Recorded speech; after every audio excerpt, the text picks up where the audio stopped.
بسم اللہ الرحمن الرحیم۔ انفو ورلڈ کی طرف سے السلام علیکم ناظرین، آج کی اس ویڈیو میں آپ کو شاہ فیصل کی اسلام اور پاکستان سے محبت کے بارے میں آگاہ کیا جائے گا۔ شاہ فیصل 14 اپریل 1906 کو سعودی عرب میں پیدا ہوئے۔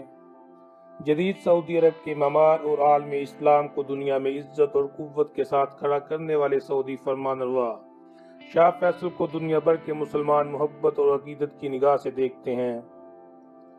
شاہ فیصل پہلے حکمران تھے جنہوں نے پورے 11 سال اپنے فیصلوں کا اطلاق کروایا اور اسرائیل کو ختم کرنے کے لیے امریکہ سمیت اس کے تمام حواریوں پر تیل بند کر دیا تھا، جس کے بعد امریکہ اور یورپ اس کے سامنے گھٹنے ٹیکنے پر مجبور ہو گئے تھے۔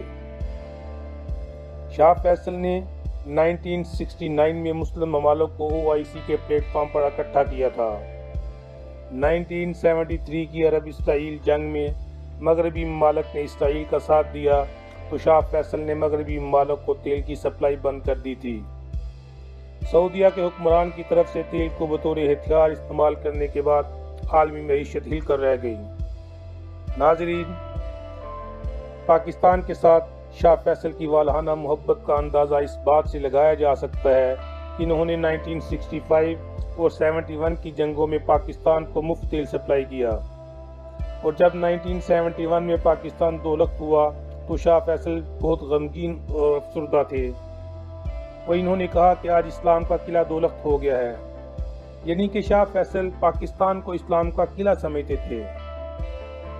جب بھارت نے 1974 میں ایٹمی دھماکے کیے تو لیبیا کے صدر کرنل قذافی کی طرح شاہ فیصل نے بھی پاکستان کو اپنے پاؤں پر کھڑا کرنے کے لیے بہت بڑی امداد دی۔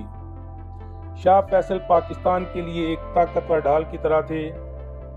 اسلام آباد کی شاہ فیصل مسجد اس بات کی گواہ ہے کہ شاہ فیصل اگر کچھ اور دیر زندہ رہتے تو عالم اسلام پر کسی غیر مسلم کو دبانے کی جرت نہ ہوتی۔ ناظرین، 1973 میں لڑی گئی عرب اسرائیل جنگ میں اگر امریکہ اسرائیل کا ساتھ نہ دیتا تو یقین جانیے کہ فلسطین کا مسئلہ حل ہو چکا ہوتا۔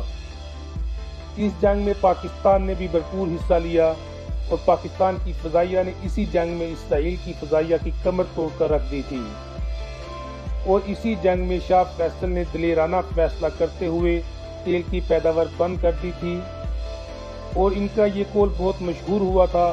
انہوں نے کہا کہ ہمارے آباء و اجداد نے اپنی زندگیاں دودھ اور کھجور کھا کر گزاری تھیں، اگر آج ہمیں ایسا کرنا پڑا تو کوئی فرق نہیں پڑے گا۔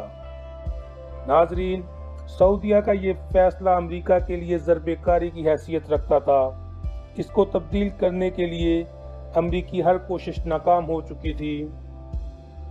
شاہ فیصل کو 25 مارچ 1975 کو ان کے اپنے ہی بھتیجے نے گولی مار کر قتل کر دیا۔ ان کا اقتدار 1964 سے لے کر 1975 تک کا تھا۔ دوستو، اس طرح کی مزید انفارمیٹیو ویڈیو دیکھنے کے لیے ہمارے چینل کو سبسکرائب کیجیے۔ السلام علیکم، فی امان اللہ۔